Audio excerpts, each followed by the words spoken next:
Hello दोस्तों, welcome back to my channel. So friends, आज के व्लॉग की शुरुआत हो रही है मंदिर से। तो सुबह-सुबह मैंने मंदिर का छोटा-सा क्लिप आप लोगों के साथ शेयर किया है। मैं मंदिर नहीं गई थी क्योंकि अव्यांश सोया हुआ था, तो उसे छोड़ के मैं वहाँ नहीं जा सकती थी। तो मैंने अपने हस्बैंड से बोला था कि आप थोड़ा-सा मंदिर का छोटा-सा ही सही बट एक वीडियो बना के ले आना, क्योंकि मुझे बहुत अच्छा लगता है। जब भी मैं यहाँ मंदिर में आती हूँ ना, तो भोलेनाथ को देख के मुझे इतना सुकून मिलता है। ऐसा लगता है कि कुछ माँगने की इच्छा ही नहीं होती है। सब मतलब भगवान अपने आप ही दे देते हैं। और सबसे बड़ी जो हमारे लिए सुख देता है ना, वो भगवान के दर्शन करना ही है। तो भगवान ने हमें इतना कुछ दे रखा है, आँखें दी हैं, बोलने के लिए ज़ुबान दी है, कान दिए हैं, हाथ-पैर दिए हैं, तो उनका शुक्रिया करना बहुत ज़्यादा ज़रूरी है। तो यहाँ पे मैं जब भी आती हूँ ना, इस मंदिर में एक अलग सी ही ठंडक मुझे महसूस होती है। ऐसा लगता है कि मानो मैं साक्षात भगवान भोलेनाथ के कैलाश पर्वत पे जा चुकी हूँ। बहुत अच्छा अनुभव होता है इस मंदिर में आके। और इस मंदिर की मान्यता ये है, यहाँ पे जो ये आप देख रहे हैं ना शिवलिंग, तो ये ज़मीन से अपने आप निकला हुआ है। तो यहाँ पे जो भी मन्नत माँगी जाती है, वो सभी मनोकामनाएँ पूरी होती हैं। और ये मैंने पर्सनली खुद भी फ़ील किया है। मेरी हर एक इच्छा भगवान भोलेनाथ ने पूरी की है। तो आप लोग भी भगवान जी का आशीर्वाद ले लीजिए और आपकी जो भी इच्छाएँ हों, सच्चे दिल से भगवान जी से माँगिए, तो हर एक इच्छा वो आपकी ज़रूर पूरी करेंगे। तो इससे बढ़िया शुरुआत और मेरे ब्लॉग की क्या हो सकती थी। मैं बहुत टाइम से सोच रही थी कि मैं इस मंदिर की छोटी-सी क्लिप आप लोग के साथ शेयर करूँगी, कि मुझे इतना ज़्यादा मोटिवेशन कहाँ से मिलता है। सच कहूँ ना, जब भी मैं उदास होती हूँ, जब भी परेशान होती हूँ या डिमोटिवेट होती हूँ, तो यहाँ ज़रूर आती हूँ। तो ये क्लिप मेरे हस्बैंड ने बनाई और मैं घर में कर रही थी चाय बनाने की तैयारी, नाश्ता वग़ैरह मुझे बनाना था। तो चाय मेरे लिए पता है कैसा काम करती है? मैं काम को शुरू करने से पहले 1 कप चाय पीती हूँ और काम को ख़त्म करने के बाद भी मैं 1 कप चाय पीती हूँ। सबको खाना खिलाने के बाद और सारा काम निपटाने के बाद 10 मिनट की धूप और गरमा-गरम चाय ही मेरा असली रिवॉर्ड होती है। तो सुबह के अभी 6 बज रहे होंगे जब मैं ये चाय बना रही थी, और जब मैंने बाहर जाके दरवाज़ा खोला ना किचन का, तो बाहर इतनी ठंडी-ठंडी बर्फीली हवाएँ चल रही थी कि सच कहूँ तो रज़ाई छोड़ने का मन नहीं कर रहा था और बाहर से मेरा मन कर रहा था तुरंत भाग के मैं अंदर आ जाऊँ। लेकिन एक हाउसवाइफ़ की ड्यूटी, मतलब उसकी में कोई भी लीव नहीं होती है, 1 दिन की भी छुट्टी नहीं होती है, यहाँ तक कि 15-20 मिनट की भी हम छुट्टी ले लें ना, तो काम इतना ज़्यादा बढ़ जाएगा कि बस सोचिए मत कि छुट्टी ले भी सकते हैं। तो यहाँ पे क्या होता है ना, हमारे पहाड़ों में ऊपर की साइड से बर्फ पड़ती है, तो इतनी ठंडी-ठंडी हवा आती है। मैं कभी आपके साथ वीडियो शेयर करूँगी, यहाँ ऊपर की साइड में ना सर्दियों में बहुत ज़्यादा बर्फ पड़ी रहती है।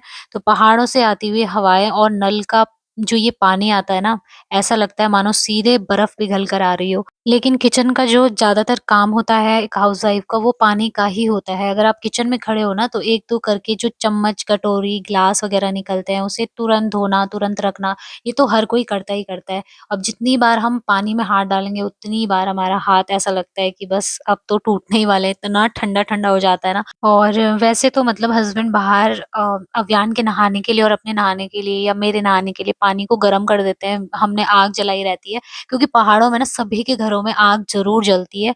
और हमारे यहाँ पे तो ऐसे छत में खुला छत है जो पीछे की साइड से, वहाँ पे आग जलाई रहती है। तो वहाँ पे जो है ना पानी रहता है, बट मैं कितनी बार वहाँ से लेके आऊँ, उससे अच्छा है ना जल्दी-जल्दी अगर काम करना है तो मैं सोचती हूँ यहीं पे सिंक में नल खोला और फटाफट से ग्लास वगैरह धो डाले। तो ये भी होता है, अगर मैं इतने चक्कर बाहर मारने लगी ना तो बहुत टाइम लग जाएगा। और फिर गर्म पानी इकट्ठा अंदर करने का भी कोई मतलब नहीं है, ये तो मतलब और भी बड़ी बेवकूफ़ी होगी, क्योंकि वो ना 5 मिनट के अंदर-अंदर ही जो एकदम खौलता हुआ पानी होता है ना, वो भी ठंडा हो जाता है अंदर रख के। तो मैं इतनी बार उसे अंदर भी नहीं रख सकती और बार-बार लेके भी नहीं आ सकती। तो मैंने कहा चलो छोड़ो, अभी रहने ही देती हूँ। वैसे ही हाथ मतलब ठंडे पानी में डालने का मन तो नहीं करता है, बट फिर भी किचन में काम वहीं का होता है तो कर लेती हूँ। और आज मैं इधर वाले रूम की भी आप लोग के साथ वीडियो शेयर कर रही हूँ। मुझे एक तो कमेंट भी आ रहे थे पिछले वीडियो में कि दी आप अब दूसरे वाले रूम की वीडियो शेयर नहीं करते हो। तो एक्चुअल में क्या है ना, जो उधर की साइड का रूम है, दोनों पूरा सेट है वहाँ पर, तो वो हमने किराए में दे रखा है और वो वहाँ पे रहते नहीं है। ताला लगा के वो लोग कहीं और चले गए हैं। और ये बीच वाला ही एक रूम है जो खुला रहता है। यहाँ पर मैं डेली ही साफ-सफाई करती हूँ, लेकिन जो डीप क्लीनिंग है वो नहीं हो पा रही थी। तो आज मैंने सोचा आप लोगों के साथ भी शेयर करती हूँ, और जो मतलब मेरे पुराने व्यूअर हैं तो वो भी देखते हैं, उनको भी अच्छा लगता था। पहले मैं पूरे घर की वीडियो शेयर करती थी साफ-सफाई की, बट अब जैसे किराए पे चला गया ना, तो अब उधर की साइड तो मैं जा नहीं सकती। और बीच वाला रूम मैं ज़्यादा दिखाती भी नहीं हूँ, क्योंकि यहाँ यहाँ पे ज़्यादा किसी का आना-जाना होता नहीं है। केवल हस्बैंड कभी-कभार पढ़ाई करने के लिए अगर बैठना चाहें तो बैठते हैं। बाकी यहाँ पे ना बैठने का सबसे बड़ा कारण ये है कि बहुत ही बड़ी विंडो है और ये ग्रिल के सामने ही पड़ता है, जो मेन गेट है ना हमारा उसी के सामने। तो जाली से इतनी ठंडी हवा आती है, ये वाला रूम बहुत ज़्यादा ठंडा रहता है, इस वज़ह से यहाँ पे ना हस्बैंड भी नहीं बैठते। पहले बैठते थे बट गर्मियों के टाइम पे ठीक रहता है, लेकिन सर्दियों में यहाँ पे बैठने लायक बिल्कुल भी नहीं होता है। तो आज मैं ना पूरी डीप क्लीनिंग अच्छे से कर रही थी। मैंने कहा बैठे ना बैठे लेकिन फिर भी साफ-सफाई तो करना बहुत ज़रूरी है ना। और हर एक हाउसवाइफ़ अपने घर को साफ-सुथरा रखती है, सभी को अच्छा लगता है, लेकिन कई बार बहुत सारे रीज़न होते हैं, बच्चे होते हैं छोटे, उनके साथ भी नहीं रखा जा सकता। अभी तो मेरा बेबी इतना नहीं है कि मतलब सामान फैलाए ज़्यादा। वैसे वो अब करने लगा है, इधर की चीज़ें उधर फेंकने लगा है, तोड़-फोड़ होने लगी है। लेकिन जब वो थोड़ा बड़ा हो जाएगा ना तब तो और ज़्यादा दिक्कत होगी। बच्चे बहुत ज़्यादा परेशान कर देते हैं, कभी खिलौने फैला देते हैं, कभी कुछ। तो बीच वाला रूम वैसे मेरा अच्छे से साफ-सुथरा रहता ही है। तो आज मुझे थोड़ा-सा अच्छे से डीप क्लीनिंग करनी थी। मतलब थोड़ा फ्रिज को क्लीन करना है और विंडो वगैरह पे धूल जम जाती है, उसे साफ करना है। क्योंकि ये खिड़कियाँ जो है ना एकदम बाहर की साइड से ओपन रहे तो बहुत ज़्यादा धूल वगैरह अंदर आ जाती है और ये जो लकड़ी वाले दरवाज़े होते हैं ना, इन पे तो ख़ैर इतनी ज़्यादा धूल जमती है, अगर इसको टाइम-टाइम पे क्लीन नहीं किया ना, तो मैं इसे हफ़्ते-हफ़्ते में साफ करती रहती हूँ ताकि गंदगी नज़र ना आए ज़्यादा। और नीचे झाड़ू-पोछा तो हम लोग करते ही रहते हैं, बट ये काम करना बहुत ज़्यादा ज़रूरी है क्योंकि नीचे की साफ-सफाई शायद उतनी कोई ना देखे, लेकिन आते ही ना सभी का ध्यान ऐसे दरवाज़ों पे, दरवाज़ों की जो ये कुंडी होती है उस पे और जो ये डिज़ाइन वगैरह बने रहते हैं ना, यहाँ पे इतना ज़्यादा धूल जम जाता है, तो इन सब चीज़ों पे ना लोग ज़्यादा देखते हैं। और ऊपर से जैसे दरवाज़ों पे अगर थोड़ा-सा भी डिज़ाइन बना हुआ है ना, लकड़ी के जो होते हैं ये वुडन वाले, इन पे साफ करना बहुत ज़्यादा ज़रूरी है। एक-एक हाथ अगर आप ऐसे चलते-फिरते भी लगा लो ना तो साफ हो जाते हैं। इसके लिए कुछ ख़ास आपको टाइम निकालने की भी ज़रूरत नहीं है। मुश्किल से मतलब 20 या 25 मिनट में ये सब साफ हो जाता है। और विंडो तो ख़ैर मैं जब-जब देखती हूँ कि अभी ज़्यादा ही गंदी होने लगी है तो उसको तुरंत हाथ के हाथ साफ कर देती हूँ। अभी ये जो मैंने कॉटन का कपड़ा ले रखा है इसमें मैंने विनेगर डाला हुआ है, तो मुझे ना विनेगर से साफ करना बहुत अच्छा लगता है क्योंकि इससे एक तो क्या होता है बैक्टीरिया मर जाते हैं, दूसरा अगर आपके घर में चींटियाँ आती है या कॉकरोच हैं या कुछ भी ऐसी प्रॉब्लम है ना, तो इससे साफ करके देखना बहुत ही फ़ायदा लगेगा। मैं भी पिछले 1-2 साल से इसी से क्लीनिंग कर रही हूँ और मुझे ना वो जो कॉलिन आता है मार्केट वाला, उसकी भी अब ज़रूरत नहीं पड़ती है। तो ये बहुत अच्छे से वुडन की चीज़ों को भी चमका देता है। विनेगर बहुत ही कमाल की चीज़ होती है। तो इससे क्या होता है ना, आपकी जो विंडो पे अगर काँच लगा हुआ है, मिरर वगैरह जो भी है, सब अच्छे से ये साफ कर देता है। तो ये सब मेरा काम हो गया है और चाय पीने के बाद सच कहूँ ना तो बहुत ही अच्छी एक ताकत सी आ जाती है। बहुत ही अच्छा लगता है। बाहर अभी हल्की-हल्की सी धूप आने लगी है, तो इसके बाद मैं थोड़ी देर धूप में भी बैठ जाऊँगी। इस टाइम पर अभियान सो रखा था, तो मैं बहुत ही आराम-आराम से सारे काम कर रही थी और मेरी नज़र फ्रिज पे भी पड़ जाती है जैसे ही, तो बाहर से मैं ज़रूर साफ करती हूँ क्योंकि ये ऐसे डार्क कलर का है ना, तो धूल बहुत जल्दी-जल्दी इस पे जम जाती है। तो सारी चीज़ों को क्लीन करने के लिए ना विनेगर एक बहुत ही बढ़िया क्लीनर का काम करता है और गर्मियों में तो ना ये चींटियों से बहुत अच्छे से आपके घर को बचा के रखता है। ख़ासकर अगर आपका छोटा बेबी है तो ऐसे घर में तो चींटियों का बहुत ज़्यादा ख़्याल रखना पड़ता है कि ना आए। तो बस इसी से आप क्लीन करना आपको बहुत ही अच्छा लगेगा और ये एकदम चमका देता है हर एक चीज़ को।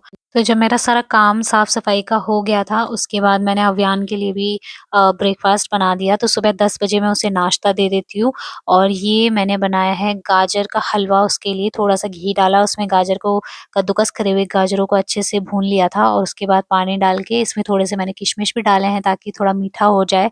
आप चाहें तो इसमें नीचे जब ये पक जाए ना तो उसके बाद आप इसमें जो वो आता है फ़ॉर्मूला मिल्क उसको भी डाल सकते हो। वैसे अगर आप इसमें किशमिश डाल रहे हो ना तो ये मिठास अपने आप ही आ जाती है। तो आजकल हस्बैंड भी बोल रहे हैं कि सुबह ही दाल-चावल बना दिया करो, मतलब 11 बजे के करीब, तो दोनों टाइम का हो जाएगा क्योंकि आजकल दिन भी बहुत छोटे से हो रहे हैं ना और सच कहूँ जब बच्चा साथ में होता है, तो बच्चों के लिए अलग से खाना बनाना पड़ता है तीनों टाइम। तो ऐसे में ना पता ही नहीं चल रहा है काम कब निपट रहा है, मतलब सुबह उठे, झाड़ू-पोछा किया, फिर नाश्ता बनाया, चाय बनाई, उसके बर्तन धोए, उसके बाद बच्चे के लिए बनाया, फिर दोपहर का लंच बनाया, फिर बच्चे के लिए अलग से बनाया, फिर उसके बर्तन धोए। मतलब इतना कुछ हो जाता है ना दिन भर में कि 1 सेकंड की भी फुर्सत नहीं मिलती। कपड़े धोना, बाथरूम क्लीन करना, नहाना-धोना ये सब कुछ होता है। दिन भर का यही सब चलता रहता है और बच्चे का अलग से। तो मैं मतलब मैं ना जब सुनती हूँ फ़ोन में या रील्स में कई बार सुनती हूँ या अपने आस-पड़ोस में कि कहते रहते हैं, सभी कहते हैं घर में कि यार घर का काम ही क्या होता है, एक हाउसवाइफ़ इतना भी क्या करती है, घर में ही तो रहना होता है। तो मुझे सच में अंदर से एकदम से गुस्सा जैसा आ जाता है। हालाँकि मुझे इतनी जल्दी चिड़चिड़ापन आता नहीं है, बट जब से मेरा बेबी हुआ है ना, मैं ऐसा सोचती हूँ कि कोई अगर मेरे सामने ये कह दे ना कि एक हाउसवाइफ़ करती क्या है, तो पता नहीं मैं उसे क्या बोल दूँ। मुझे इतना ज़्यादा गुस्सा आ जाता है, क्योंकि ये जो चिढ़ होती है ना, ये केवल एक हाउसवाइफ़ समझ सकती है और मेरे तो ज़्यादातर व्लॉग्स एक हाउसवाइफ़ ही देखती है, मुझे पता है। तो आप लोग भी समझ सकते हो कि अगर कोई ऐसा बोल दे, कितना गुस्सा आ जाता है ना, एकदम से ऐसा होता है कि बस आग बबूले से हो जाते हैं। तो मेरे हस्बैंड तो बोलते हैं कि भैया तुम्हारे सामने ये सब बोलना बेकार है, कोई गलती से भी अगर बोल दे तो पता नहीं क्या बोल दोगी।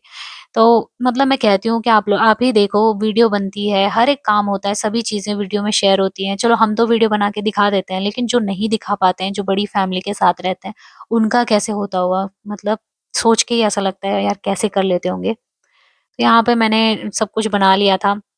और सुबह का 10:30 मतलब 10:30 11 बजे के करीब मुझे बनाना था लंच, तो मैंने 2-4 रोटियाँ भी बना ली थी, क्योंकि ना फिर सुबह केवल दाल-चावल खा के भी थोड़ा अजीब-सा हो जाता है। थोड़ा-थोड़ा ही बनाया था मैंने, तो थोड़ा-सा दाल-चावल हो गया, थोड़ी-सी रोटी हो गया। तो ऐसे करके ना फिर पता नहीं चलता है दिन भर, नहीं तो भूख लग जाती है एकदम से। सो थोड़ा-थोड़ा मैं बना लेती हूँ, दाल, चावल, रोटी सब कुछ बनती है, सब्ज़ी बनती है, तो इतना सारा काम हो ही जाता है। और मेरी मम्मी भी आती है, तो फिर मैं अपनी मम्मी को भी बोलती हूँ कि वहाँ से नाश्ता वग़ैरह करके मत आना, यहीं पे आके खा लेना। क्योंकि मम्मी ना बहुत जल्दी-जल्दी वहाँ से अपना काम निपटा के आती हैं और फिर होता है कि मतलब यहाँ पहुँचना है, तो वो भी खाना ठीक से नहीं खाती हैं, तो बस यहाँ पर मैंने सारा काम-वाम निपटा लिया है और यहीं पर इस वीडियो को भी मैं एंड करती हूँ। मिलूँगी बहुत ही जल्दी, तब तक के लिए love you all, take care.